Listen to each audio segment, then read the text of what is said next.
Welcome back to the waviest podcast in the UK, Real Talk True Stories. Today is a very, very special one, yeah, because it's West London, of course. You get me, first and foremost. But I'm gonna introduce my guest properly, right? I'm gonna give you your intros after today because he's a West boy, so he's first up. You get me? Priorities. Yeah, you man are South and Northwest, so that. But yeah, basically, like Podgy just said to me, you've been doing this podcast thing for a while, yeah. But I didn't know if he was gonna remember how long ago it was, but I think it was like 2015. He was like, yeah, you used to do it at your house, innit? And I was like, nah, bro, that's just for you, bro, because you get me, certified West and that. But like at the time, what it was, when we was podcasting that early, bro, we didn't have visuals before that day. Okay. Like I bought a camera on a quick 108 and just set it up and that. But like we had like SAS on Ill Mill, but it was all like audio only. Okay. And at the time, I'll be honest with you, this is why I've got to big up Podgy. Let me just big him up properly as well. Yeah. Because fam, I appreciated you coming through that day because it was very hard for me at the time to convince people with like such a good story and so much like established stuff to come on my podcast when it was new. One, because it was new, and two, because people didn't even know what a podcast was, bro. Man's like, what? What's that? Like a radio show? Or nah, a podcast. Oh, like an interview? Not really. That's true. It's a conversation. And people would be like, oh, unless I've got a single, bro, it's long and that. You know what I'm trying to say? So it was like, for me, that was a big one. And it's one that I remember saying it to you on the phone the other day, that like there was always 3 people that they kept asking me about. Oh, get Podgy on, get Justo on, get Koke on. Them 3 names were just like top. No matter what, like people just used to say that because it's like real, authentic rap stories. You know what I'm trying to say? It's deeper than rap, basically. Yeah. So it was one of them ones. So thank you for coming down, bro. Podgy Figures. It's an honour to have you in the building. Real West London legend. To my right, got the co-host. You get me, Aaron Roach Bridgman. What you say, my brother? You good? How you been? I'm nice, bro. I'm really good, bro. Yeah, everything really, blessed. Really Last time we had you, it was just the end of Ramadan, isn't it? Yeah. So everything, Chris. I got more energy now. Yeah, right? Fresh out the gym. and that voice you're hearing in the back, you know who it is, man. That's the co-host of the year. Big up. We got D Gully in the back today. You get me? He's off camera. Big up. Something new. You saying you feeling good in the back there, bro? I feel like Vlad, fam. You know? I know what it feels like now. I know what it feels like. About to interview a man from behind the camera, yeah? Come on, fam. I feel like yeah, come on, man. Them dangerous questions. You know like that, I'm still here. Nah, good to have you both in the cut today anyway, you get me? So just off the back of that New Jersey Devil episode, which is going off at the moment, and we had Maxwell D as well, so shit's going up every week still. So Podge, man, I know we've done like a slight episode in the past, but obviously them days was way different, so we're gonna take it back. I just want to know, first off, were you from Acton originally? Yeah.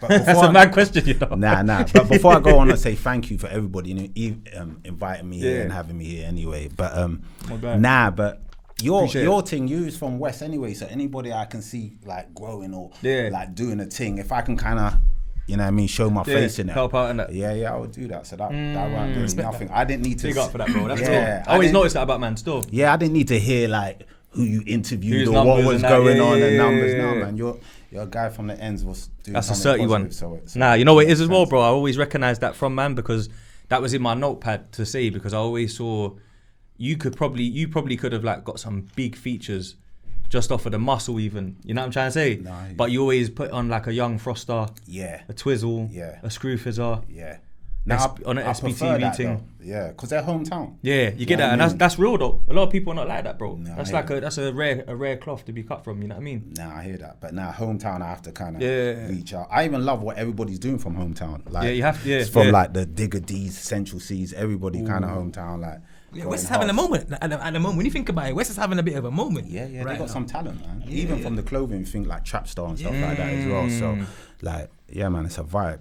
So who from West at the moment? We've got, like you say, we've got Digger, Central C, Fredo, even AJ Tracy, fucking hell, he's broke as well, he's local still. And you got Big Zoo on TV as well. Big Zoo on TV. You got Scrufizzer. Scrufizer's always floating around making joints and tracks, you get me?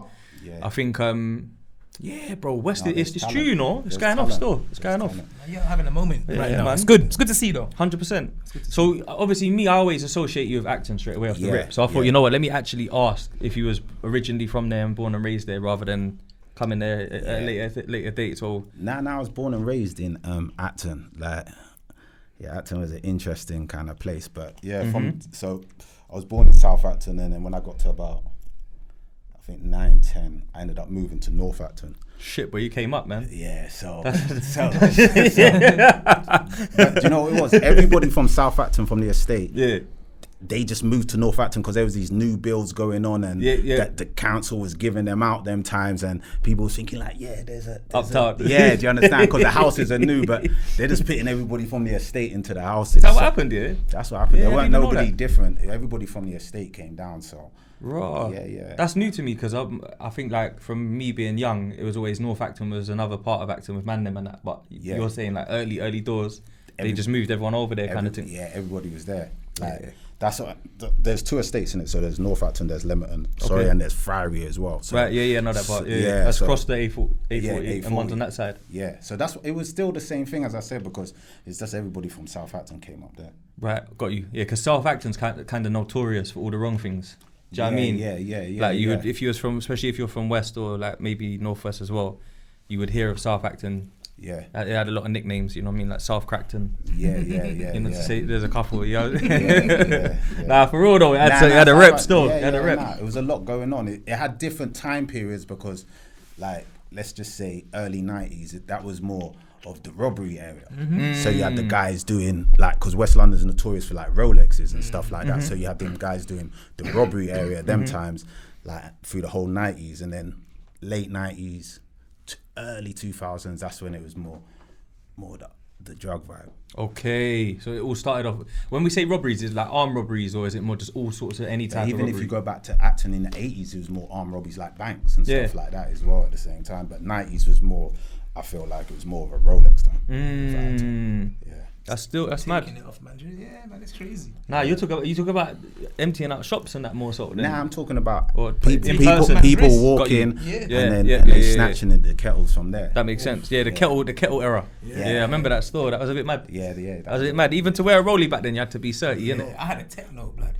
I I had a techno. I didn't have a rollie. You know like that? Yeah, but techno's nice, man. Techno Marine. Yeah, 0.something carat. Oh, yeah. Hey.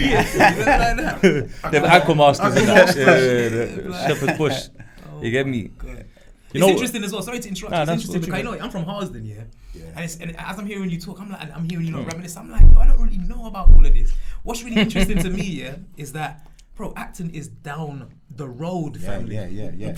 But probably closer to you than me. Halsden, especially North Acton and Halsden, they're like cousins almost. Yeah. They're just next door to each other. Bro, but for some reason, Northwest as a whole. There were some who had the connections. There were some who were better connected. But for some reason, it was almost like it was well, from my perspective anyway, it felt like it was like a whole nother ends. But really and truly, it was walking distance, bro. Yeah. Why do you think that is though? Why do you think that like kind of everyone kind of is it because of the area that we came from where it was kind of a bit more territorial? Why did everyone keep to their sides that time? I don't know. I felt like, I think Acton and Northwest always had a good relationship when I was coming up anyway. Because that's the mecca for like the Caribbean food. Yeah, true. 100%, bro. We, like, don't get me wrong, Bush had a little thing going, but Northwest was like, that's the vibe. So I think there was a connection there, and I think while Acton and Northwest had a good relationship because Acton never got involved in the politics. Yeah, that's true. Do you understand where I'm coming from? That's probably why I'm not thinking about it like that. Do you understand? Yeah. I was just thinking that, you know. So we say like, so we say what going to them man and what going to them man. Do you understand? It was like Switzerland. That's a Switzerland. So I think that's why the relationship was always good. That's sick. That makes any sense. That's mad. Because even when I used to go Church Road back in the day, when I'm young, I'm not driving and that, I used to even like bop to get to Acton underground to get on the train and that. Like it weren't that far, like a little cab or something, little bus. Do you know what I'm trying to say? So it's true still. Man, if you go Harsden Station, you keep walking like, or even Wilson Junction Station. Wilson, you can walk from North Acton to Wilson. Just there. That's what I'm trying to say. It's just, we're neighbours. Because it's like Park Royal Acton, kind of in one even, and North Acton's a bit more direct, isn't it? Because it cuts through like the backside of Park Royal as well. Yeah. Pause. Yeah, and I have to big up Northwest as well. They was on the hustling thing from early. So when Acton was going through their stage of robberies, Northwest was on this hustling thing like, you go to certain man's yard, they whipping the yam in the mum's kitchen and them type of things. You understand? You understand? So like, get off from early. They No. And that's coming from him. That's saying something. You get me? Nah, they was on it from early. Like you were exposed to some things. Growing up where we grew up, you were exposed to some things from a very early age. Very early age, bro. It's one of them ends, isn't it? Yeah. In your opinion, yeah, being someone that's like been outside from young, done his thing heavy, who was like the first, and this is just like off the top, it doesn't have to be like gospel, but just from your opinion, who were like the first rappers that you saw flossing heavy with like the jewels, the money, the cars, like the whole shebang, rather than just one watch and that? Who's the first people that hit your radar from London that you thought, you know what, I fuck with them? They weren't really rappers, but I think like the So Solid for me like had the perfect package, as in like it just weren't flossing, it was the videos, it was like the way they just kind of all kind of grouped up, if that makes any sense, and bought the package. Yeah, it was glossy. Yeah, I think that was the kind of set the bar, but before that, was separate, innit? I can't, you know what, I can't say I remember or even see anybody on that vibe, because remember there was different stages, so you have to remember like when Man came out, there was like the whole grime thing, the windbreakers, the Bagger Man in a video. Do you understand where I'm coming from, man? And I'm not knocking it. I rock windbreakers as well. I rock them, but I'm saying that was the look. It's windy outside, fam. It's windy out and there was they was kind of like groups of them, and you know, it was cool to be kind of rough. It was cool to be kind of counter like, state shit. Yeah, it was cool at that time. So I hear what you're saying. And then I think when Man came out, I was more giving lifestyle. Yeah. 100. Do you understand where I'm coming from? So super lifestyle. So it was just where Man was at that time, if that makes any sense. So it was a kind of but a different we needed vibe. that though. We needed it, and I feel like that was kind of part of the reason why it set you apart, and even why your name was ringing bells. Because whenever I would hear about your name, like straight away, the synonym for your name would be money. You get me? Like money, flashy, big dog shit. And I feel like we needed that, because I think we needed to show that we could also. We could floss. We can style. We have style. We have swag. I'm not saying that the man didn't have style and swag, but it's true. Yeah. We were wearing tracksuits every day. That was the That vibe. Was the vibe. That's what Man could afford as well, to be honest. True. But reality is, even like me coming out, like the ends had to co-sign it. Yeah. Do you understand? It wasn't like you had Man on the corners that would rap and they'd be able to piece it together well and syllable and that. And then man lyrical genius. Yeah, man. And Man would shut them down like, no, dead that you ain't talking the thing, if that makes any sense. Facts. So for you to come out at that period of time, You had to be authentic. you had to get co-signed from the corners, and you had to represent them. Because they couldn't speak in it, so you're speaking for the ones who ain't got a voice. So you had to kind of like tell their story at the same time, and that was a lot what was going on. And I remember that because around the same time that I joined SB, around the same time, you came out with a video on SB around that time called The Truth. That's that's hard, bro. Yeah, that shit's hard. A man came out saying, I'm the best in West. I'm the best rapper in West. Straight. Just owned it from the first verse. Yeah. Because you're getting the man them pulling you to the side like, yo, you need to let them know. No, we didn't. You know what? He didn't say he was the best. I said it was the hardest. Okay. Yeah, so you had the man pulling you to the side, say, yo, you have to let them know. I said I shot every cat in the Ealing Borough. I remember. Yeah. That's why I remember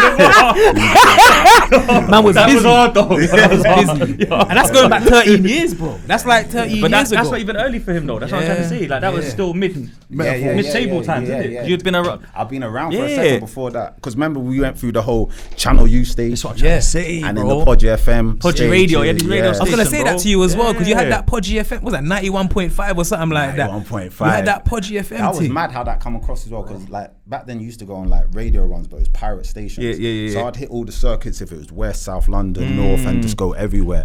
And what happened? We went to a station, and they said to us, it was it was one extra. and they said to us at the time, like the music you're like is promoting like violence and all this type of thing. But we have to remember, like back then, One Extras in West. It's down the road. So I told the people I had a meeting with, just jump in the whip, we'll show you what's going on. Do you understand? It's only 10, 15 minutes down the road. So you can kind of see for what we're saying. I feel like they respected it, but at that time it was so early, they just didn't get it, if that makes any sense. So after I left there, I remember just feeling like, man will make our own station. I rate that though, highly, bro. So, like do it yourself attitude. I just thought, man will make our own station. And what was mad about it is, we had about 14 DJs, probably two of them. I went on there, bro, as well. I've been on there. Probably two of them was actual DJs. The rest of them was just man them who knew tunes. Running rhythms. I'm coming from, because you might go to your brethren, he's got a bag of CDs, like from old school Joe the C to rare. Soundman. So I'll be like, dog,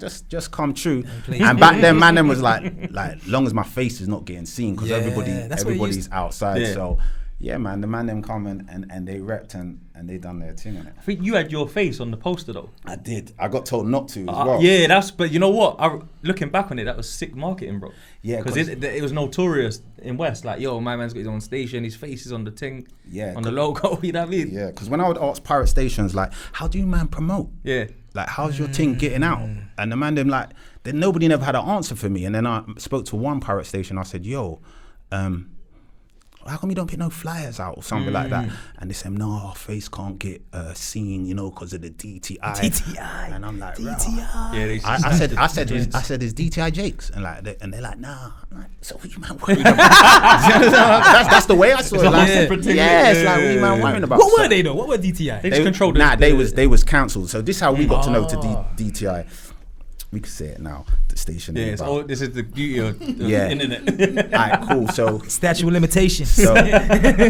So like basically we had our caretaker on the estate used to kind of give us the drop. They would say like, because they would phone them, the DTI will phone the caretaker on the estate and say, there's a rig pirate station on this and this block and stuff like that. And they say, oh, is it? Okay.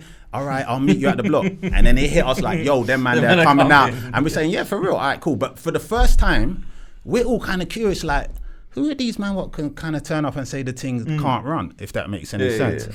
So we was outside, just enough of us outside, just waiting for them, if that makes any sense. They must have pulled up. But we're thinking there's more to it, because we don't know. We're thinking it's heavy or something. So we're like, right, so what on? It's just you two. You lot here, this is them. Just them, we're DTI. And then we kind of just bad them up and send them on their way. After that, they never came back. We had the same rig for about 2 years, the same rig. They never troubled it at all. They don't pay me enough for this. Yeah. One of them, innit? So we had the same rig for time. Even the guy who used to make our rigs said, what's going on? Is like, you lot got a new guy for a rig? I said, nah, that rig's running. He's been replaced because what he tried to say to us is like, a lot of rigs get taken from DTI and stuff like that. But nah, man, we had the same. Because that man used to run Lalo FM in Latimer. Yeah, I used to hear loads of stories about these people coming round but I just couldn't. He got locked off while mid-spitting in that one time. Oh, is it? Yeah, they man just clamped the thing off the top of one of the blocks in Latimer near Grenfell and that. Yeah, so. Do you know what I mean? But that didn't do good, because after we sent them on their way, they just sent Bear Jakes there after. So, but either way, we still got to keep the rig at the same time. Yeah. You just come and grab it back and then put it back whenever, innit? We didn't even turn it off. We just wanted to see who was going to pull up, and then we weren't going to kind of let that situation kind of run. It's just what it was at that time. That's mad, you know. Six stories. It's real, because you see, one thing that like I was thinking about it earlier, bro. Remember when I chatted to you about this bit of research and that, it was kind of like one common thing that I always saw, bro, was that like you had a very entrepreneurial attitude about everything you did from jump. Yeah. So like coming into the music, of course, lifestyle, flashy, and that image, whatever, boom, boom, boom. But like, from my remembering, you might be able to correct me from dates, but you're wearing it today, right? Yeah. I just remember your thing being around not long after Trapstar. Yeah, at the same time, yeah. Right, see, so, and then I also remember just like thinking the quality was similar, and that, like, as if like you two had done business together, or you had inspired each other or something. Nah. Do you know what I'm trying to say? Yeah, I'll tell you how it went down. And you know what it is? I know people say flashy, but you see, just at that period of time, that was the lifestyle. That was normal. So it was kind of getting captured at that time. So when people might associate like, Podgy Figures, but it was that window. Can I say one thing though? Can I say one thing? And this is real, right? Yeah. I think I'm not much younger than you, right? Yeah. And I've been known to have a Benz or two and shit like that. Yeah. Little, you know what I mean? No, real talk. But I've said it. I said it on I think the Justo episode, one of them, but I'll say it again. You did. I was getting a 207, and I think you had a Porsche. So that kind of puts it into perspective. You know what I'm trying to say, like real talk. So I'm not gonna sit here and act you like were on the 207 or you were driving. No, I was on it as a passenger. That's what I'm trying to say. So and for I'm saying for his age. Yeah, that's crazy. Yeah, you get it. But even with that clothing, if I'm not mistaken, that came off the back of the EP that you did, right? You did a gingerbread EP. No, I'll tell you how it happened. So basically, that was first before the EP. So I'm just saying, by the way, I'm just letting them know the levels. You give me. No, respect for that. That was a lot. But yeah, no, the gingerbread. The team I was working with at the time, who was doing my PR, they were saying to me, "Oh, you need to have a logo that can like be seen and you don't be seen." And I didn't understand it. They was like, "You know how Nike's got the tick? Like that's how you got to think." So I was chilling, and it just kind of came to me, the gingerbread. Mikey just started them times, the Trapstar. So I drew it on a piece of paper, linked up with Mike and said, "Yo, I want it like that," and he was like. Because me and him had a relationship, so he was like, "It's too plain, bro." And I'm like, "Nah, man, the thing's hard, bro. Just the gingerbread like that, just that, and it will run." And he said, "All right, what you do is leave it with me, and let me see if I can kind of spice it up." So he came back with this, the three stripes. That is good though, the stripes. So I was like, that is kind of hard. A little hard still. and then so he printed off the first batch. I think the first 1,000 he must have printed off, and just went from there. See, that's what I'm saying. That's like that. Like, and now it's to put it. You got to put all this stuff into perspective. At the time, you're probably thinking, just like, "Yo, this is a new hustle, something to try out, something to brand." But now look where Trapstar is. Yeah, hard. Like Trapstar is like a global designer brand, bro. 100%. They sell out before they drop. Nah, super dope. Like, it's fucking crazy, and bro. especially to see where he's come from, because he used to pull up in the car and the boot open. Yo, I got remember man that? size, medium, large, and it'd be pizza box doing it and up. Yeah, it'd be doing it himself. So no, man, it's good to see. See, that's the thing. So it's like I always like been ear to ground, whether I was MCing, DJing, and that. I always loved music. Do you get me? Music always, like, even if I dabbled in road, music was always the reason why I never done road too much, because I'll go back to the studio and leave the man then with the phone there and whatever, turn the phone off, boom, boom, boom, or I'll go. Road talk. I got fired for that. I got fired for that still. That's not allegedly. I got fired for that still. No, it wasn't. But real talk. But you see, like, music kind of like saved man in a way. But the culture that comes with music is something that made me almost like I reckon, right, even where I'm at with it, like, I'm an A&R by default. Okay. So like I've got like an ear and an eye for the thing, because I grew up DJing. My dad was a DJ. Oh, I never so knew that. Yeah, do you know what I'm trying to say? So for me, when I saw Podgy come out, instantly I'm like, yo, this is levels straight away. Secondly, it's like you see him maneuver through, like, from the street to the industry. Someone that, you know what I mean? Yeah. Man not gonna say like, raw, that the streets thing that's your business. You know what I mean? But from the street to the industry, we'll say. And then when you came into the industry, like you said, you had your obstacles. Yeah. People probably thinking a bit too rough around the edges, or a bit too. I think it was different because it was new. It's the timing, isn't it? Yeah, it was new, and it wasn't a group. It's one guy, innit? Yeah. It's Podgy Figures. So I think it was just different for them to kind of, I don't know, to take in, if that makes any sense. Yeah. And I think a lot of people misconstrued it as like, yo, these guys are just trying to be flashy and these guys are just trying to show off. But the reality is, that was just what it was at that time. 100. I would even say for instance as well, like, rest in peace Luke Biggins. Even when he shot my video, he said to me, "Oh, we have to blur out the license plate." And I'm like, "What do you mean, man? Everybody knows this is my whip." But I'm so thinking, only people's gonna see this is people maybe I know, if that makes any sense. That's you know how we where I'm thought coming back from. then, I didn't think it would leave the ends, if that makes any sense. Yeah. I'm just thinking, man, people know this, man. Don't be blurring out nothing, and then that's it, if that makes any sense. But it grew, so yeah, man. But the entrepreneurship side of it is, I guess, what I'm highlighting. Like, the radio's not fucking you. We'll make our own radio. Yeah. I need to brand. I make my own clothing line. You know what I mean? Though, if that makes any sense, as in, like, we respect can't be waiting on somebody to boss our thing, if that makes any sense. So it's like, man, let's pit a play together and just see where it goes from there, if that makes any sense. But do you know what's big about Podgy FM? I bumped into DJs like bigger DJs, and they say, I used to listen to the station, because I might like introduce myself like, yo, I'm Podgy, I got this, and they're like, yo, dead all that, man. I used to listen to Podgy FM. You don't even need to give it that spill if that makes any sense. Look, take my email address, send me the fire, and that's it. So it's done. Like, but I don't come into it looking at it like that, if that makes any sense. So it's why the name Podgy? Because I feel like, you see what, names are so important, yeah? And I feel like, even though we all know what Podgy means, it's not the kind of word that will come into man's vernacular. Just, you see me? Just normally. So like, give me the backstory to that, because obviously that show, for me, it just shows that you were thinking eclectic from the start. Like, what was the thinking? I tell you how Podgy came along. I'm there chilling with my dogs. So from about, like, I've always been like a slim guy, skinny kind of guy growing up, but from about, I don't know, from about 11 till about 17, 18, I was quite slim. 19, I started putting on weight. And my dog at the time, we're just surrounded with, there's a few of us there. And he said, you know what? You're looking kind of podgy. And everybody started busting up like the way everybody there, everybody started laughing. From, I think when it was time to like piece up a name for the music, I kind of kept that, because we would joke with that name anyway. Like, man might phone, who's it? Podgy, and the man start laughing because we remember the joke, if that makes any sense. So that's where the name came from. Names are always best when they stick like that, you know. And I feel like names are important as well. 100%, bro. 100%. So when you start fucking with the rap thing, like, when was the first time when you? And here's another, I've got a follow-up question. So first, when did you start fucking with it? And secondly, what was, like, you know, like your close dogs, what was their first initial reaction? Like, you're rapping, like, it's funny. I'll tell you that there. So basically, my uncle, he was a producer, so he had his own studio, and he used to collaborate with labels and do remixes and stuff like that. Big up Unc. So, and then the man them in the hood, the boys that were a bit older, they opened up a studio. But my uncle would tell me to come down all the time. I'm like, I ain't got time for that. I ain't really trying to do all that. So one day I linked one of my dogs, and he was at a studio, and the man then was kind of just the vibes in there. Was just a mixed group, couple girl, a couple man, and it was just a vibe. So they must have put on some beat or something.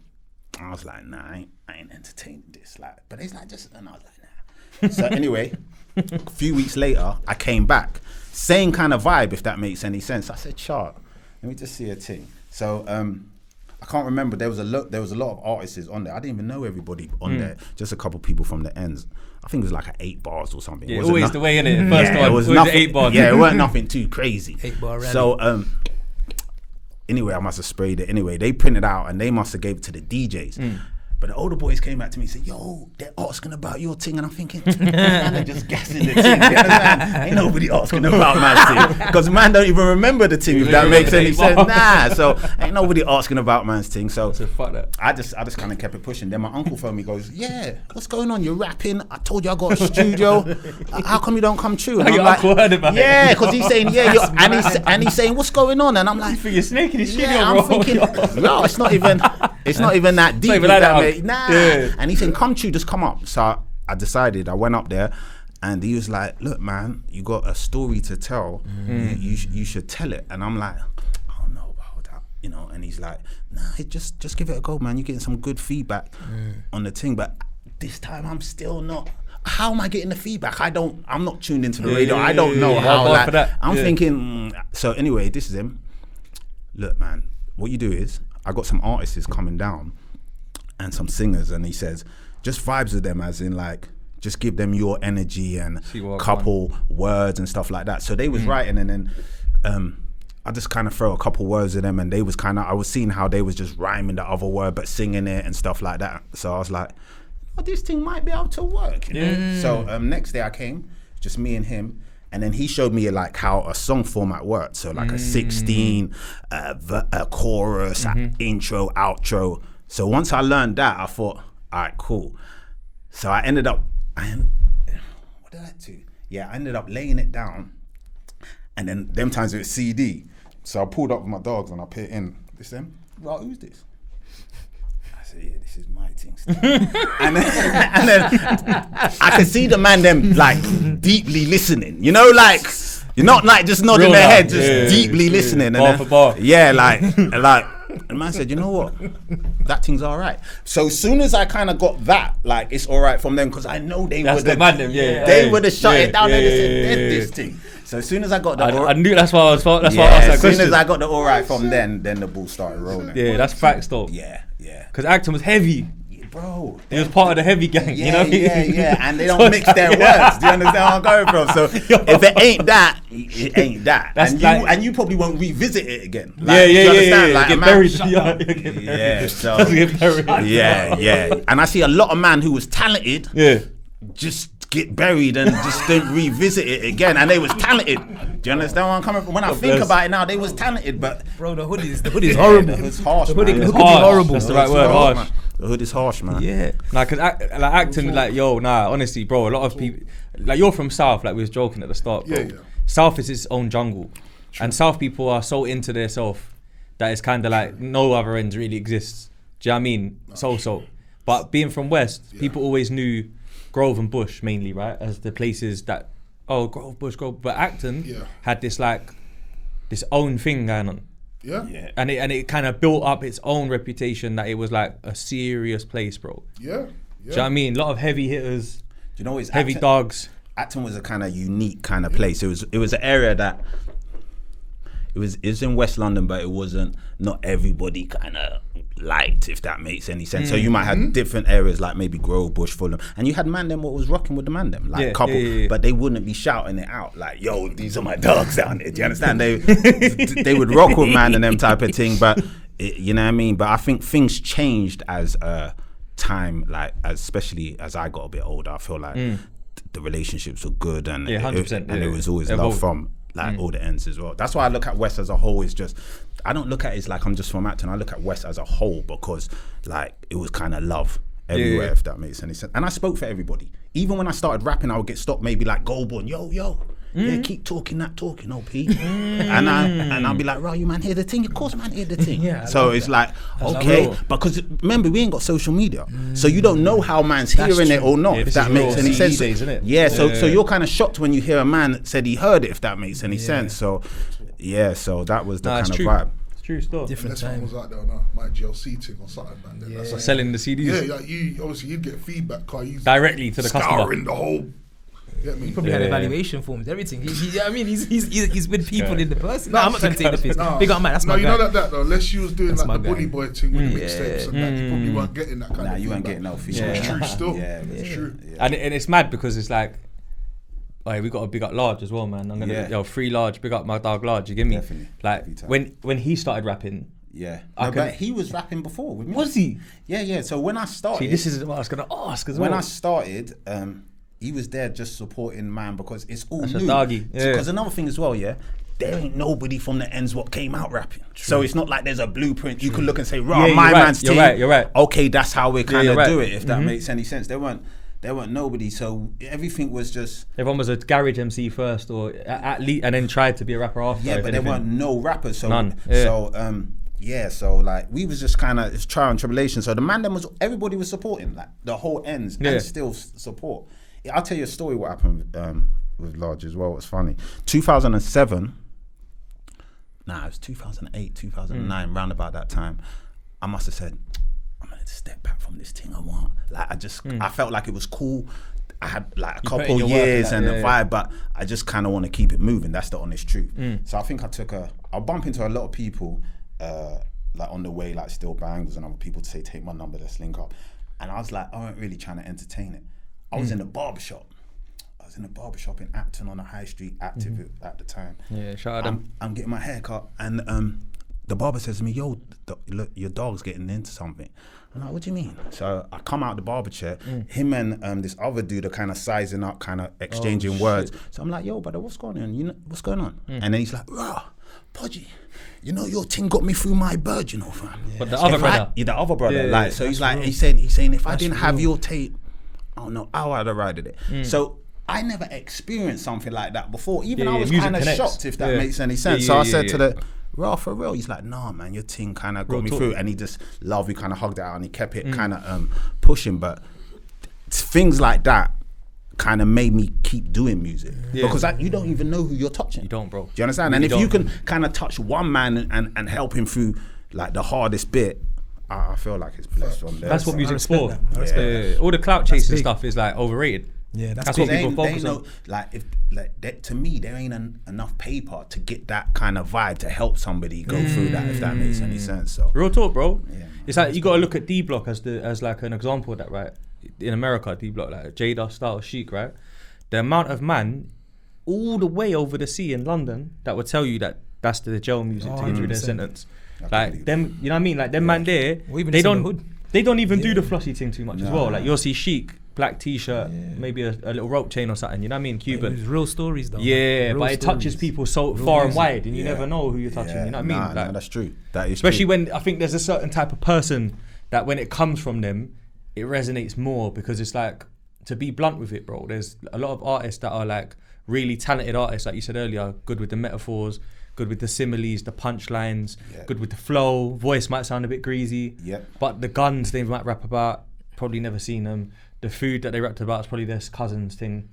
Yeah, but do you know what I'm trying to say? So it's sometimes don't click quick. But see now, like before, it was almost like a training ground. So like before, you would have to rap it to the people on your estate, and if it passes, then you're good to go. Like now, you could just get on the internet and just piece up the syllables, piece everything up together. And I ain't knocking it because I feel like talented people should get out there, but you had to be yourself. Even if you was from the ends and you was talking about the gal and my job and Mark Dukes is annoying me, man would have loved that, if that makes any sense. But that's real. That always wasn't the case, if that makes any sense. But yeah, man. No, that's real, you know. That's what the word real is the definition of it. Yeah, in my opinion, personally. Yeah, 100%. That's what it is. Did you have like I saw you had a tape like that, something, was it called Official or something? What was it something about Official? I remember something about Official back in the day. And you were pushing the fact that things need to be official and your story was official. Probably. I'm trying to remember. Now, I put out a song called Official G. Yeah, that's Official G. That's recent though. Yeah, that was recent though. Yeah, that was a hard one as well. Yeah, so I put out Official G. That's like a couple years ago, right? Yeah, but I always, with my music, I always try to like tell the story, as I said, speak for those who ain't never really gonna get heard, fam. If that makes any sense. So no, 100%. So that's how I always kind of piece the stories up. And he spoke about Steel Banglez. Big up Steel Banglez, my guy as well. Yeah. But you were working with him early. Yeah. So what was it that kind of, because he ain't from West, is he? He's from South, I think. From East. Yeah. So how did that connection happen, and how did you have the ear to realize that he had something that was worth investing your time into as well? Yeah, we kind of just, you know, is when we linked up, I that's the time I wanted to kind of more step away from it. But he was kind of like convincing me, like, yo, come we like work on something, man, and let's get together and make this thing work. So as I said, when that incident happened outside the barbershop, that kind of stuck with me for a couple of days. So sat with it. Yeah. So I shouted him. I said, "Yo, I want to look back in," and he was like, "Yeah, cool." That back then, Banglez would be working for Mark Dukes, and I come to his house and we're recording in the bedroom and stuff. But I always knew the guy was talented, as in the way he played the keys and crazy. He was just creative, and to keep it real, when I'm like started working with Banglez, you got to tell him how you met him. I'm not gonna go into that one though. But working with Banglez, he kind of made me focus on actual music. He would show me stuff like, your voice sounds better with this kind of sound, and we're gonna keep making different songs to see what kind of suits you, if that makes any sense. So it was a good learning experience with him, because he's a real music man, a magician, man. And it was different in it, because if you're coming from an environment and then you get in with somebody who's actually musical, it's just a whole different type of vibe. So yeah, my situation and sound, and you need that. The way, definitely. You need that. It changed when I linked up with him, man. Look where he is now and what he's done over the years, bro, and that's what I mean. Again, another thing that you're early on, bro. Yeah, even Dot Rotten as well, you work with as well. That's another guy I gotta big him up as well. Dot moved to West, so I saw him in West. And I said, "What's going on?" And he's like, "Yeah, he's down there. He's living down there, and he's got a studio." So I said, "All right, cool." He invited me down to his studio, and then we locked in. But he that's what I'm trying to say. So he was different to Banglez, as in so Banglez was more of the producer. Dot was more of the pen man, so he was teaching me about like multi-syllables and certain ways how to kind of piece it up and stuff like that. And man, I learned a lot with him. I was around Dot for about good 3-4 years, if that makes any sense, while he was in West. I still fuck with both of them now, Banglez and Dot. Yeah, but both, man. Yeah, man. Dot was the artist, me being around, what kind of just made my pen game like more focus on it, if that makes any sense, because he was the kind of guy like saying, no, you could do it better, or and just add little things the way you would speak about it, and just kind of, it would resonate on me. So I love that. Because that's someone that knows music as well. Hard, he's properly, a different kind of animal with the music. Yeah, like he's the kind of man who would go in the studio, he engineering, he making the beat, he writing the raps, he's singing it. Everything. Do you understand? And he's like, yo, bro, just press record for me, and then do you know what I mean? So it was dope. We done a song called Mash Works together. Yes. Me and him. Yeah, so that was on your the best of compilation, isn't it, as well? Yeah. Where did you shoot the video for that? We went Jamaica. I thought so. It was in yard, isn't it? Yeah, we was chilling. So we was in the studio. We was banging out songs. We was doing a couple songs a day. We must have got to Mash Works. It was like a Thursday. I said, yo, this feels like a yacht. Like, we need to go like Caribbean type of vibe, yeah? And I said to him, you been yard before? He said, yeah, I ain't been yard. So I said, chart, let's just book and fly out there and make this thing work. So, what's your background, country guys? Barbados. Oh, you Bayesian there? Yeah. My brother, I knew there was something. I knew there was something. Something just. I could tell fish cakes. Flying fish and them there. Fish. I could just feel it. Morby was in the air. Got him. Morby was in the air. I could just tell. Yeah. Where in Barbados family from? St. Philip's. No way. Yeah. Small world, yeah? Blood clot. Yeah. Blood, I could tell there was something, blood. Yeah. Big up all my pages. You know what it is? 246 to the world. That's mad. Yeah. So what was Jamaica? How did that feel? Was it your first time there? It was my first time to jam rock. That's yeah, big. man, it was hard. I brought the cameraman out there, Jay Patworth. Oh shit. Yeah. That's SBTV as well, isn't it? Yeah, we're gonna get into that soon. I brought Jay out there. Yeah, man, we all flew out there. And yeah, man, we just kind of just vibes out there. And it was great because, like, we must have rented out a spot.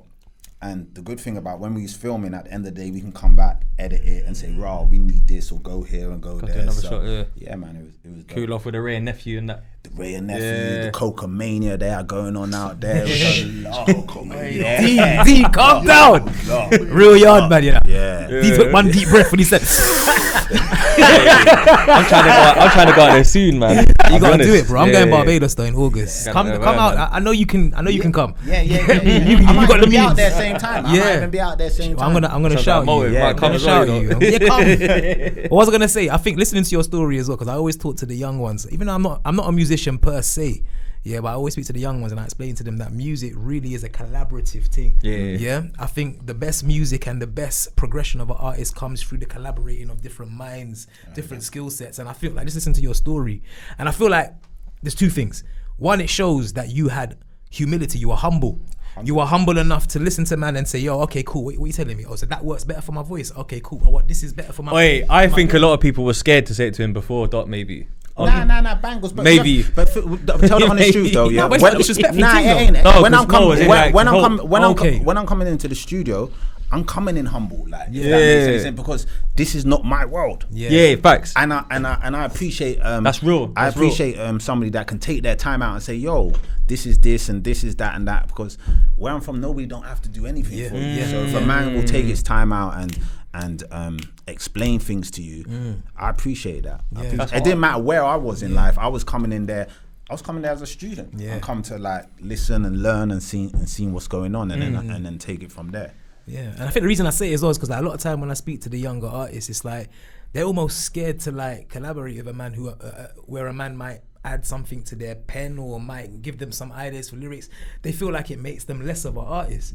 I don't agree, bro. Like I feel like if you look at some of the greatest songs that have been created, go to the credits and see how much people's names is in there, bro. That brother wasn't in the studio by himself. He had people in there with him that were possibly co-writing and possibly adding ideas. I've been in situations where I've added ideas to a man's thing. You get me? I'm not gonna say who they are. I've been in that situation where I said, why do you say it like this rather than that? Technically, that's good advice though. Yeah, technically it's co-writing. You get me? And I feel like that's when the best music. But everyone gets thrown that from their man, them really though as well. It should be. If they're supportive. No, it can. Well, officially it should be. Officially it should be. I think it's just looking out for your boy. Because now we should. No, but officially it should be because, bro, like not everybody in them credits is written 4 or 5 lines. They might have added like a 1 line to it. Yeah. But officially they are credited as a co-writer. But that's neither here nor there. I think with my story, I think the man them liked it because of the what I was bringing to the table was kind of authentic. As I said, I was speaking for those that. Who ain't got a voice. Yeah. So it's not something a man could piece up together. Nah, of course. Do you understand where I'm coming from? But I think Mm-hmm. a man could see it's raw and saying, I can kind of shine up this diamond and make it shine. Do you understand where I'm coming from? Because I could see where he's going with it. Let me just find something what can complement his voice, or you know what I mean, like as instrumental like that. So no, it was good. I've been in the studio with a lot of different artists, and I've absorbed a lot of different things, if that makes any sense. So it's always good, especially producers. Yeah. You know what I mean. I got to big up my guy Fly as well. Me and him's like Batman and Robin. He's my engineer, producer, but he's my guy that. After I do the song, I'll say, we what's the vibe? And they'd be like, yeah, this can work. Or no, it can't. Or, do you understand where I'm coming from? Or, Honesty. Yeah, he's proper. Just keep this piece in and then, or, you know, you shouldn't sing that. Send it to somebody else. He's to hooked sing and it. nice as well. Yeah, or send it to somebody else to sing it or something like that. So that's my guy, man. And I think you were making a good point, when you said, because a lot of people at the time were doing grime. Yes. One thing I remember about you, Podgy, is that when you came out, it just felt like it was something that was, it didn't sound like anything else or anybody else. It was very unique, and especially during the time period. So I guess my question to you is, like, with grime being so, like, I guess everywhere at the time, the thing that was getting the most notice, what gave you, or why did you want to move towards rap? Why was there never a want for you to maybe dabble in that as well? Is it because it wasn't really it wasn't really your thing? Like, what was it? Do you know what it was with grime? Yeah, grime just at that period of time wasn't man's vibe. Okay, we was more listening to kind of rap, if that makes any sense. So it felt kind of like it more suited man's kind of style. Yeah, definitely.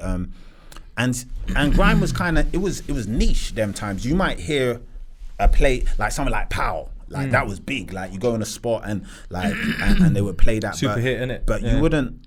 It's not like how it is now. Do you understand? It wasn't like you weren't. Yeah, but with rap, it was very radio based, didn't it, back then? Grime sets. Yeah, and you had to be in the know. If you're outside, man don't know about no sets. Do you understand where I'm coming from? That's the honest truth. So I remember hearing Dizzy. On the radio station, I think it was Choice or something. Yeah, Commander B show. Yeah, and it was random. Man was driving and put it on. It was like raw. Okay, the fuck is that? Yeah. And then what was so hard about him though is it was his voice. It was distinctive. Like, very distinctive. I remember that set.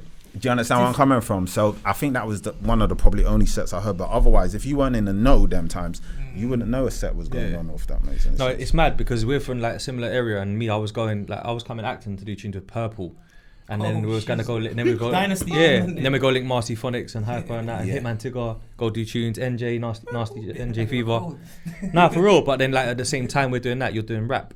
And one thing you know what's, bro? Even before I met you, I used to ride for man and rate man in the barbershop combos. Okay. Because there would be times when people would debate about like UK rap, where some of the South youth sounded a bit American. Okay. Remember them days where there was a little twang and that. Yeah. But then you was coming out straight English. Yeah. From the ends.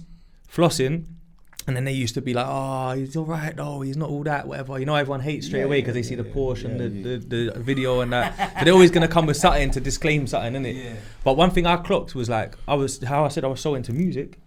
I used to buy records from like mad record shops, bro, and they would show me all the new joints, and I would always listen to them. So if and like on the same day that I might buy Jay-Z, I might buy P.E. Pablo. Okay. Or I might buy, you know what I'm trying to say? Or I might buy like Little John and the East Side Boys early record. Right, and it's not always about who's got the most sickest up-tempo flow with the most syllables. Yeah. That's a skill, big up. But like, you was like a West London Gucci Mane before Gucci Mane was even about. Oh, I hear that. That's my take on it. I used to hear that saying a lot as well, and we would hear that kind of talk in the barbershop as well. Yeah, the barbershop talk to you. I used to be like, bro, you're listening to it wrong. No, but you know what I'm trying to say? You're not hearing what you're saying, bro. Yeah, but you know what is I felt with them times as well with music. I think especially with mine, like man used to really listen. Do you understand where I'm coming from? And then you get people who will come across and say, nah, this ain't it. He ain't piecing it together right, and the flow or something like that. But mine was kind of like, at that time, I was almost like the Hood Gazette. Yeah. Do you understand where I'm coming from? You know what I mean? So it was just this is like, my day. Yeah, this is what's kind of going on right now. Like, this is what's happening right now. And respectfully, it was probably beyond a lot of people's perception. Definitely. Like, not to be disrespectful to anybody, but they might still not have experienced what you were talking about. They might not have clocked some of the the metaphors that you're using, because they don't even know about that lifestyle. So I feel like maybe what it was that you were so early, you probably went over some people's heads. Yeah. And and remember, like, them times you're talking a lot of code, you know, when you're rapping. So it's like, ain't like now. Like, man is just talking reckless, but I'm saying, like, but then you're talking kind of code. So like, you kind of, if you knew, you knew. Yeah, and if you didn't, you didn't, and that was cool, man. If that makes any sense. I like, man are saying the StockX thing, reselling trainers and Jordans and that. That's them times, isn't it? Oh God. Do you know what I'm trying to say? I think, you know what? Yeah, I think you. I don't know if you know Podgy, yeah, but I think you caught a bit of unfair flack still when you was doing your thing at the point where you were the most visible, like TV and that. I think you caught a bit of flack, bro, because like, I heard lazy criticism. I call it lazy, bro. Like, you know, like, this is what I think I was just saying. Say that, go for it, because this is what I'm trying to say. Because basically, like, me personally, I understand when you said that grime weren't really your vibe personally, 100. and didn't really align with what was going on. And I'm not saying I don't respect it, but it just that's what it was at that time. Yeah, if that makes sense. I think 100. where man was just fully inundated with grime. From head to fully, bro. It was unavoidable for us. Immersed. I think that there was a period where UK music that weren't grime got looked at like some, almost like a foreign export, even though you're one of us. It's like, if it ain't grime, there was a period where it was like, no, that's not our music though. That's them man's thing. And it's like, a few people get labelled with that American type of thing where I think, like, because of the lifestyle and the fact that you was rapping and that there was melody, I remember that there was, like, it wasn't just monotone, you know, there was melody in it and vibe. Like, I feel like at that time we still hadn't got to the point where we could accept that UK music can still bring all of that. It's not just 140 Merkin, whatever. Man can make real music too. But I think there was a period where quote unquote real music was seen as like Americanized more so then, because it's actual songs with albums and EPs and that, basically. And I feel like you're right, you know, 'cause I feel like there's probably a lot of artists as well during that time that kind of got lost in the murk of that. Because you think about it, around that sort of time, we had like people like Kalashnikov, like who was cold, but like, as you lot are saying, we had the massive like grime thing, you know what I mean? Dizzy got a deal, Kano got a deal, Wiley got a deal, and so what they were pushing at that time was all into the. What year did you start rapping? Sorry, I know I asked earlier, but just because the convo is going around, this is going to pinpoint it. Do you remember what year you started? 06, beginning of 06, ending of 05, beginning of 06. But this is, I hear what you're saying, but you know the thing about it is, man wasn't as invested like that. So I wasn't hearing the critics. As I said, I would be shocked if a man said he heard my thing, because I don't know how he heard it. Like, don't get me wrong, we'd have distributors and that, and I would have street teams and stuff like that. But other than that, that's probably as much as I was invested. You know what I mean? I heard of other artists kind of doing their 1-2. Who was doing their thing at the time, like N-Dubs. There was a few people doing their vibe, if that makes any sense. So they had the kids. So about 05-ish was like the first kind of year. About that. I'm trying to think. So that's the year of like PDC had been out for about a year, maybe longer than that, to be honest. Can I just say for the record, man felt Podgy, you know, where man was from. Talk criticism of grime. No, I know that. I know that. You know, I felt the team. Facts. They did. I felt the team, but I think they probably I'm speaking for Mandem. Right. That's how I'm coming from. That's who I'm speaking for. Do you know what you did? You know what you were doing? You were doing a Jay-Z 444. Is it like way before? You get me? You were the before 444. You get me? And I feel like so those who were feeling it were those who were aligned or close to that life and that lifestyle. It was outside.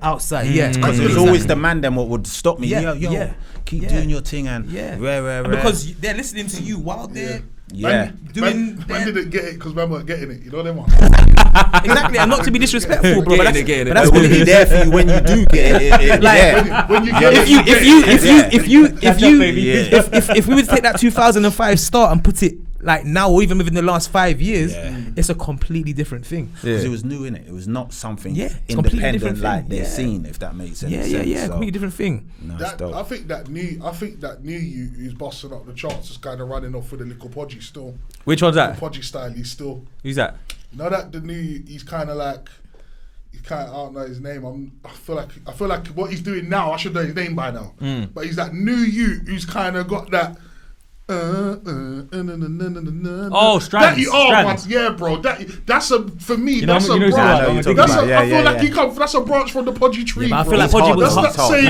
Smooth kind of. Yeah, but I feel like Podgy was harder than that. No, but wait. I've clocked what it is. No, I've clocked it. Is it? I've got a question on my notepad here. I feel like Podgy was harder than that though.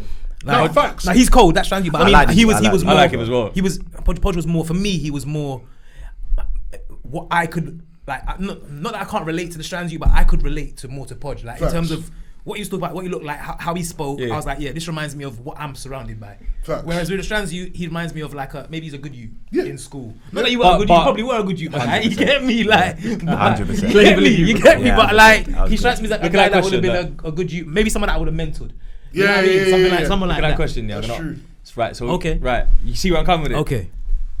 Was there any 50 Cent influence in Podgy? Yeah, there was. Bro. That was my question because that's what that you's got. That's why I'm bringing it up. Nah, I'll tell you. And Diggity's got it, and Pop Smoke had it. So see how man used to write them times. So say for instance, I would listen to a Mobb Deep song. I would hear it and like hear the melody, and I would just take the words out and write to the melody. So that's how I would write my songs those times. I was like, yo, this tune's hard. I like, or if it was a Dipset or any Jada or any type of kind of vibe I would actually like. I would listen to the melody and I would just pick words to the melody. That's how I would pick my songs out. 50 Cent was buzzing them times. Like, 100, yo, like the mixtapes. Like, oh, man, he was still massacring listening to it, rocking it like hard. So that's the most music man's listened to at that time. So those melodies, I'm just putting words to the actual melodies. When the thing about Podgy, the song Podgy, when it came out, what a classic, bro. But man never put that out as a single. That was just a tune on the tape. But what happened is DJs started just playing that song, if that makes any sense. So that's how it worked. I like that, and that's why everybody came with a reference like, "Yo, you sound like 50." And I hear them as well because that's man's formula. No, but I think you had a gangster aura about you as well. And a bossy look. It's not like it's not just like it weren't like you was biting his bars. You weren't biting his bars. It was more about an aura. Yeah, that's what I'm saying. That's how we do it. So it's the melody, and I would just pick words to the it's melody. like you man are saying grime MCs are going sweating, and you just come out rocking side to side with the beat. No, man would have definitely back then looked at man like man's kind of doing a. But it's the ignorant style, bro. It's the lack of. I didn't even look at you lot like you was doing a mad thing. I just wasn't in tune. That's the only thing about it. That's interesting. Like, think about this as well. Like, I was mad at myself. I done a session with Getz. Me and him done a song, and I wasn't really aware of him. But the Mitchell brothers who I was working with, pick them up, man. They put me onto him. They said, "Yo, this brother Getz," and they said, and they were shocked. And I was like, "What? You don't know Getz?" And I'm like, "Bro, man, I don't know. Nah, I ain't heard of him, doggy." But when I linked up with him, and like I saw the way he worked, like the way he just pieced things up together, like the guy's a real talented youth. But them times you can have access to people, so I could start look on YouTube afterwards. And I was kind of upset with myself, like, raw. Like, my man, like he put out bare hard stuff, and I just missed it because them times, man, just wasn't in the know. He was in your own world. In your own bubble, kind of making your thing work. Now that's real talk. That's real talk. Yeah. You know, like when you look at UK road rap, right? You know the original interview that we done in my yard. Yeah.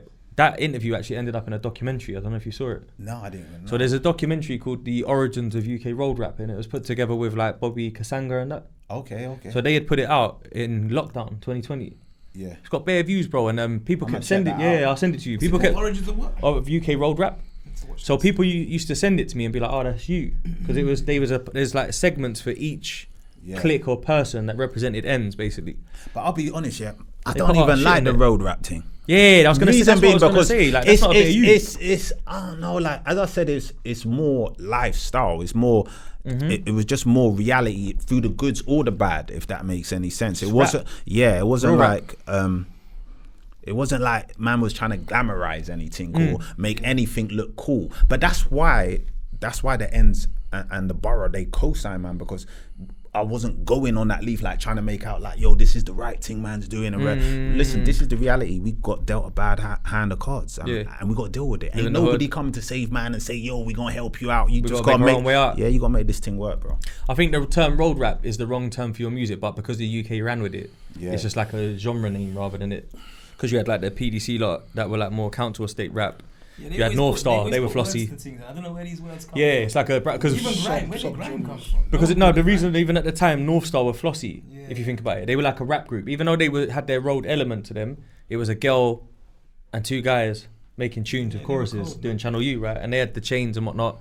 So was there, and then you had SMS that were a bit more like the Akis, the little clique and that. Is there like a certain, at the time, was there any that you felt the most that you could relate to more when you was coming out, or was it more just like I'm going to join in and give my take? As I said, we wasn't really in the loop, so like the influences and okay, let me say it like this. So even with Channel U, like people would say, yo, your video's on Channel U, your thing's on Channel U, but I had to sit down one day with my dog and say, Chart, let's just see how this thing runs, because you'd watch Channel U. Like I'll catch it a couple times if you're sitting in the crib, but remember you're moving around a lot them times, ain't you? You're not really sitting down. No one's indoors. So I'm sitting down, I said, let's just see how this thing runs. And I would see a couple videos and I'll be like, raw, there's a couple like glossy things out here, like and hard. And then our video came on and then I got it, but I didn't really have influence wise, because to me the ends was the influence. Yeah, that was the cosign, that was the area, that was who man was speaking for. Interesting. Yeah, that's interesting.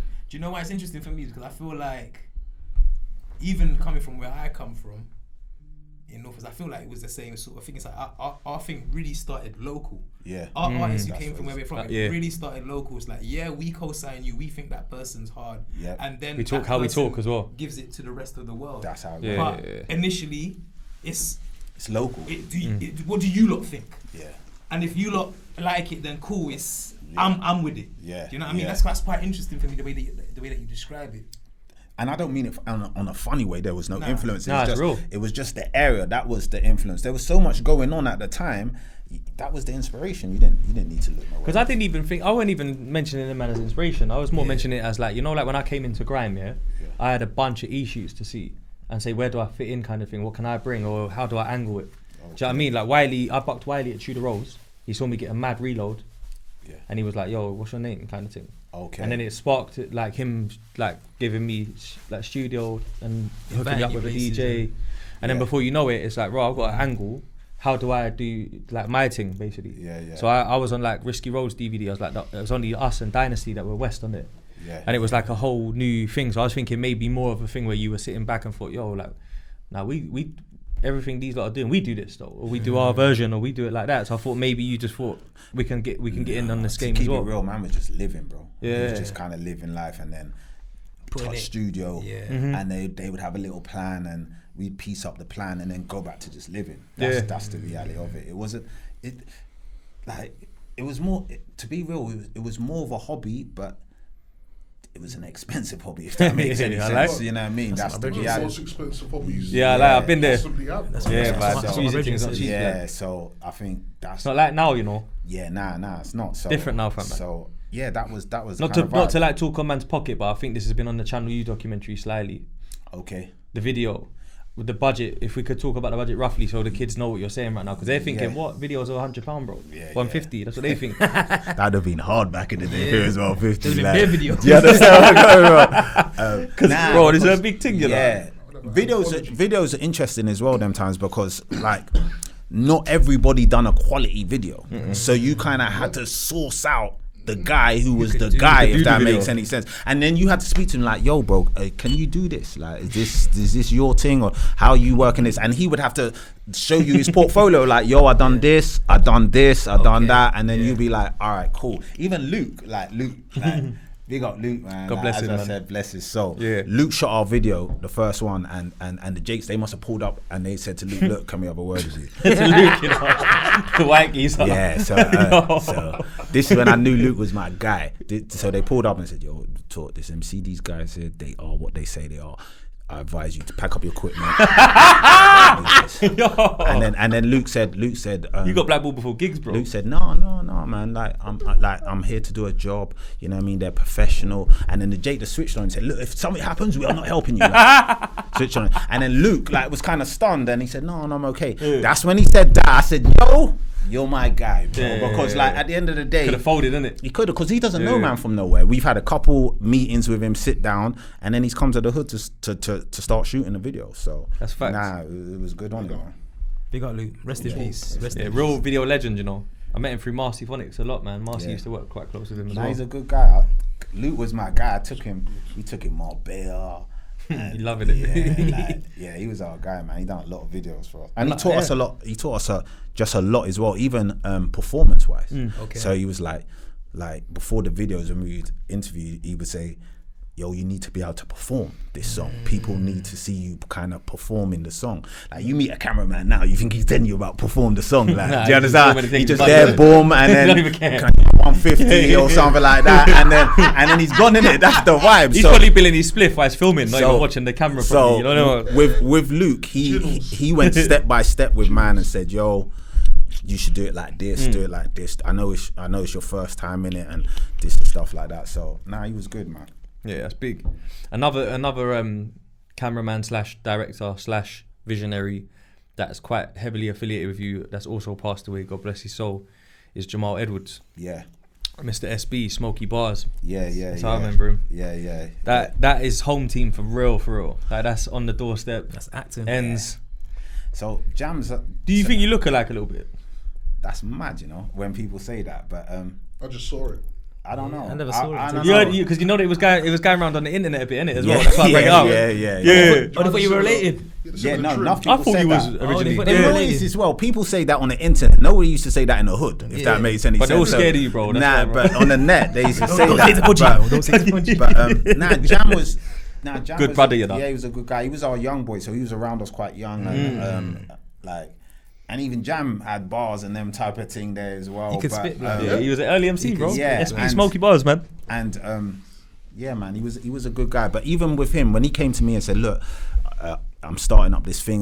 but I didn't know about YouTube and man was like, "What YouTube?" I said, "Nah, I said, if anything, make a DVD. I'll put you up with Luke, and you can do for the channel you and all that type of vibe." He's like, "No, I'm doing my own thing. I got my own channel and that." I'm like, "Yeah, how's that thing working? Then your own channel type of vibe." And then he kind of run it through, and I thought, all right, cool. Then I heard him, but I kind of never heard him at the same time. Backed him about a month, 2 months. I think he had a laptop and he showed me it because he was just telling me it before. So when he showed it to me, I was like, oh, okay, I get it now. So obviously I just supported it. His thing weren't popping them times, but as I said, he's from the corners, so man just supported it. Yeah, them times, bro, he only used to film us lot. Like an actor, man. Like, it was like even to like because obviously I'm SB, team SB for life. Like, you know what I mean? Like, I remember the amount of respect that he would put on Podgy's thing though. Big time. And he would always look for Podgy. It's like, yeah, but we're gonna put out Podgy's video. It's like, even at times when maybe some of the newer fans of the channel wouldn't have known as much about you. Jam was the loyalty was there. Yeah, and that's the thing about him. Loyal. And he was loved, man. Yeah. I even got certain shows booked. And I would say to the promoter, how did you know? And he would say, yeah, Jamal was in here talking about you and he showed me bits. But he wouldn't tell me. Joke, fam. That's even better. Yeah, I wouldn't even know. And he done beer of that. Bro, do you know how much opportunities man has got because he's gone in some room when I'm not there and mention man's name in the room. You see a man that'll mention your name in the room when you're not there, blood. Yeah, it's hard. You have to understand, but that's a different level of respect and love, bro. Because you don't have to mention my name in these rooms, bro, with these type of people, bro. You get me? Yep. Jamal's still what's the word? Still pulling strings from up there, my brother. Because there's still things happening even now that Jamal was being part of the start of making those maneuvers and moves happening. So, and you know the good thing about Jamal as well, he loved it.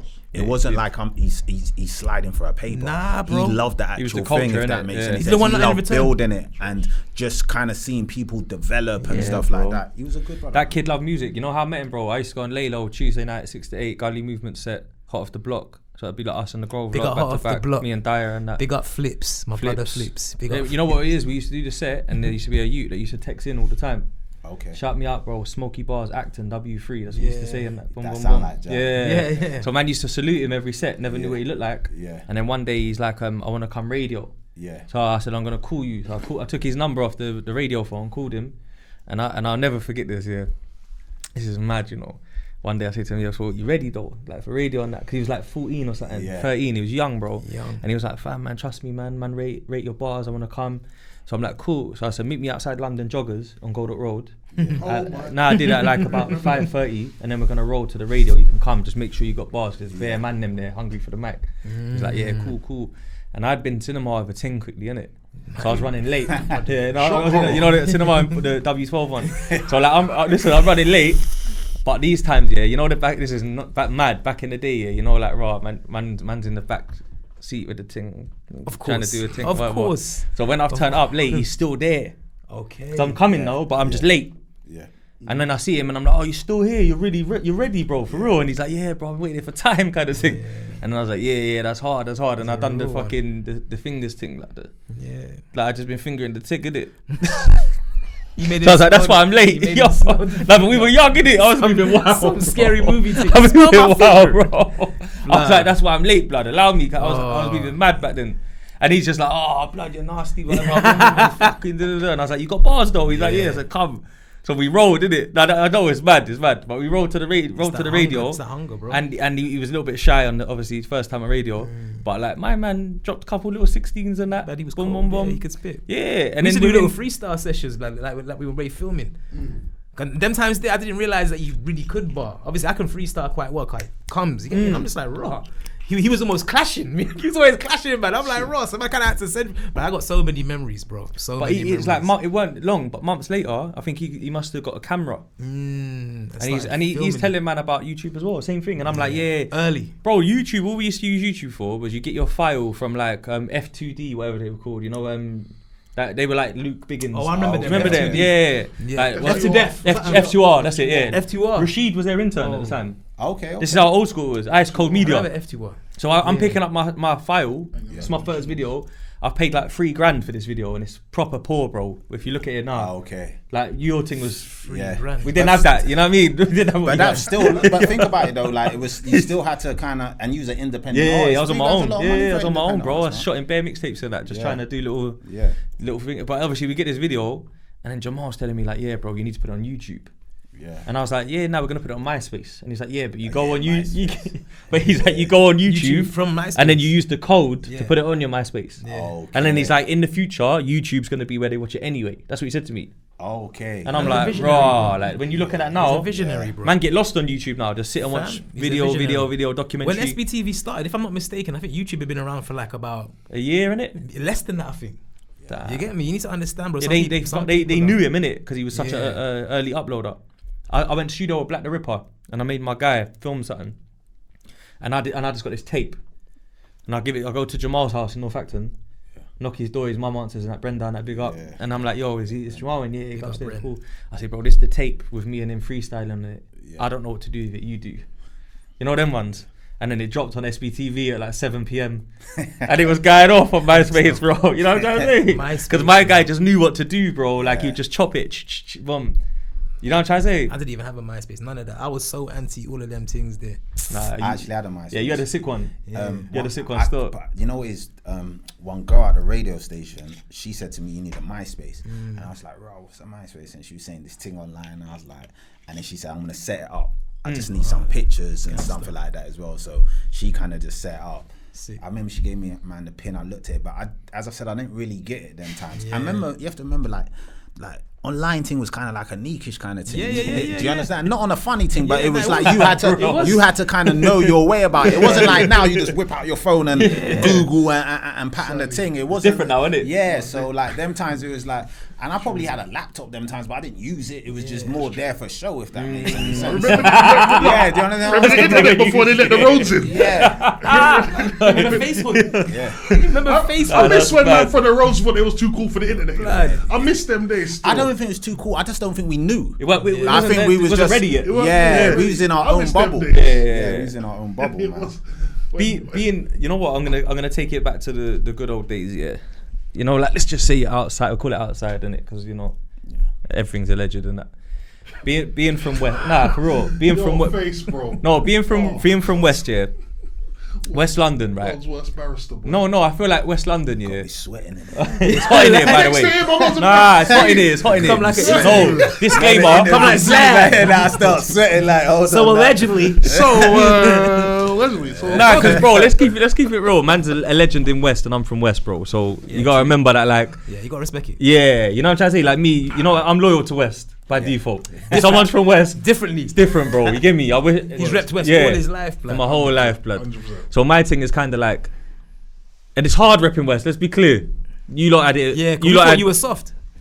There you go. Yeah, we lot thought you were soft. I didn't think that. Yeah, but- no, look, we thought you were soft. Right. So exactly. So that's even better way to ask the question. Yeah. So being from West, where like other ends may see it as not quite as hood as them or not quite as rough, was there times when people from other areas try, you know, let's say conduct movements on man's turf and them thing there and that, Try and encroach on man. and it's kind of like they found out the hard way. That's a good word. Nah, I'll be honest. Not me coming up, but I can understand the outsider looking in. You got West London's a very unique place, so you might have like, say for instance, a hood. Like say you might say you have Acton, and then next door you got Chiswick. Yeah.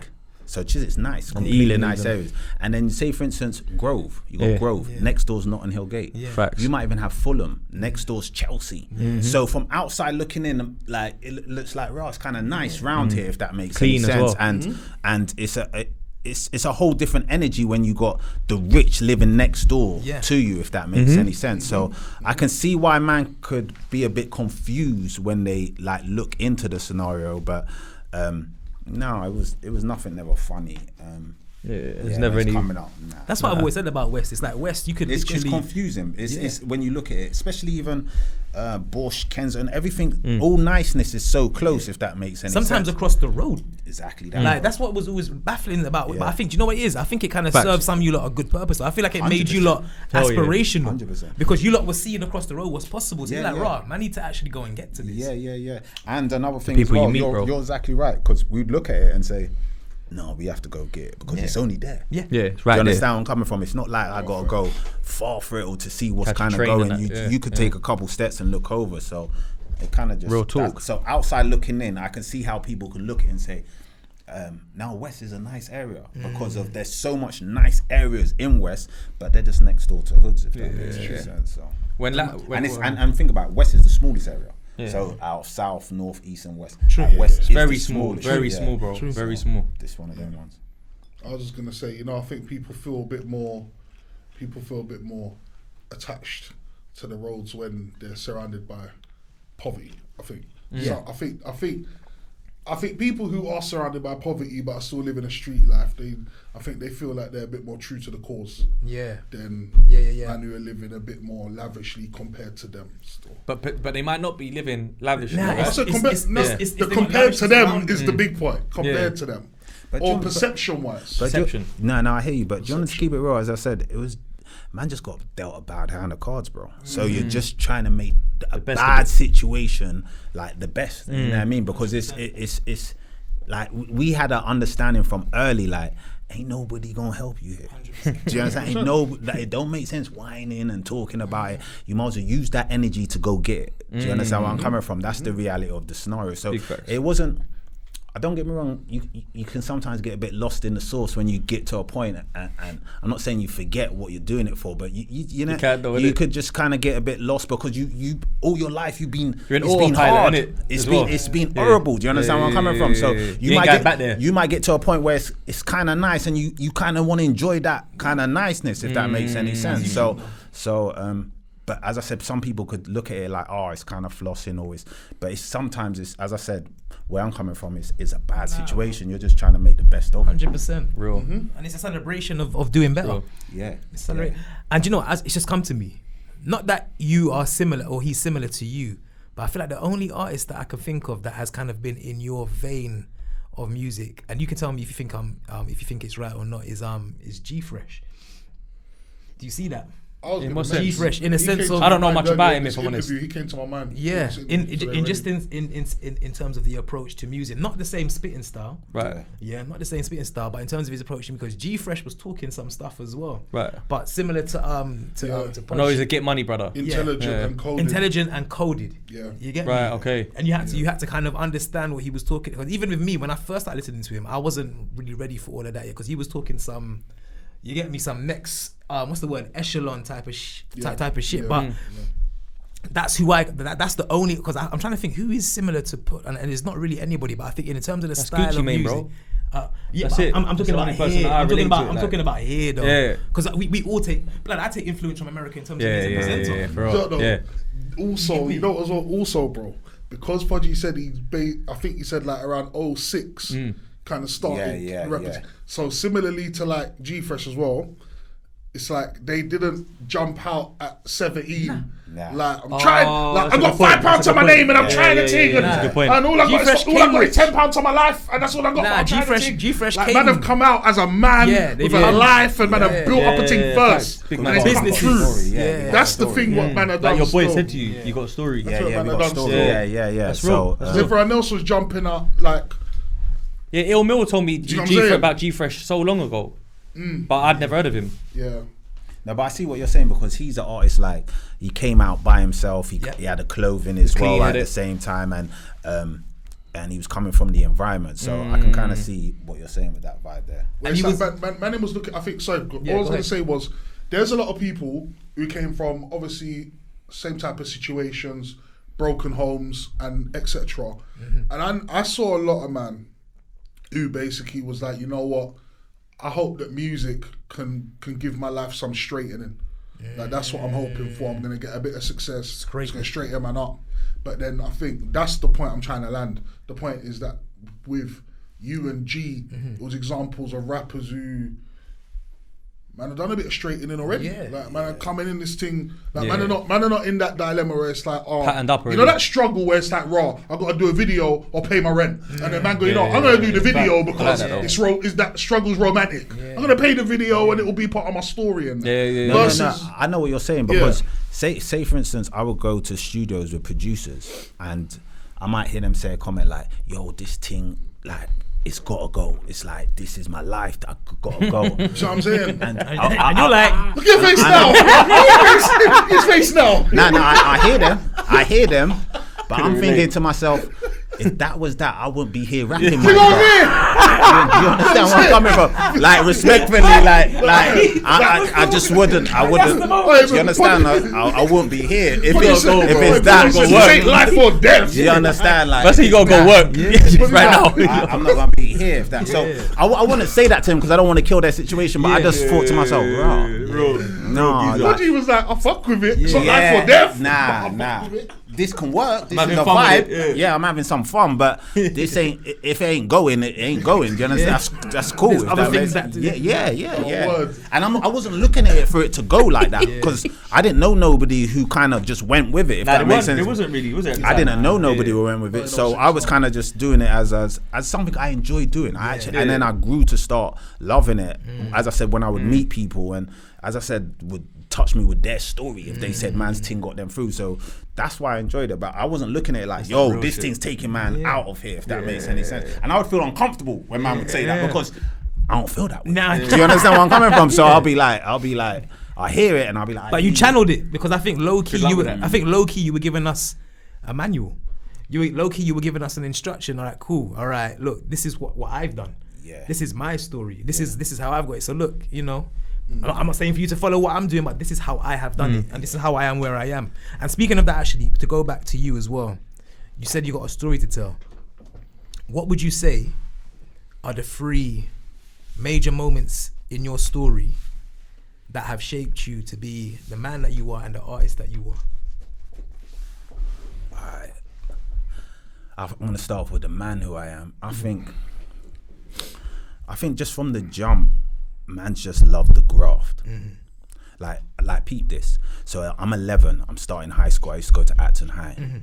I had a couple cousins in there. I had an older cousin, he's 14 years old. Every time I buck him, he's got paper in his pocket. He buying the Snickers, the juice, and all them things, the crisp and all that. And I'm like, cuz, how you get into it like that? Do you understand? And whatever he's going to tell me now, this is the route I'm looking to take, if that makes any sense. Yeah. He turns around and says to me, I got a paper round. I'm like, well, paper round? Give me a paper round. Yeah. Do you understand? And he's like, how old are you? He said, you have to be 12. I'm like, I'm 12 in 2 weeks.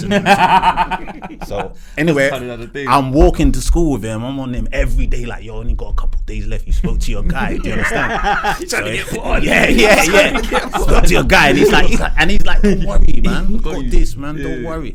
Anyway, I must have turned 12. I said to him, yo, like, he spoke to me, he goes, yeah, don't worry, come in on Saturday, you gotta be there in the morning. It starts at like 6 o'clock.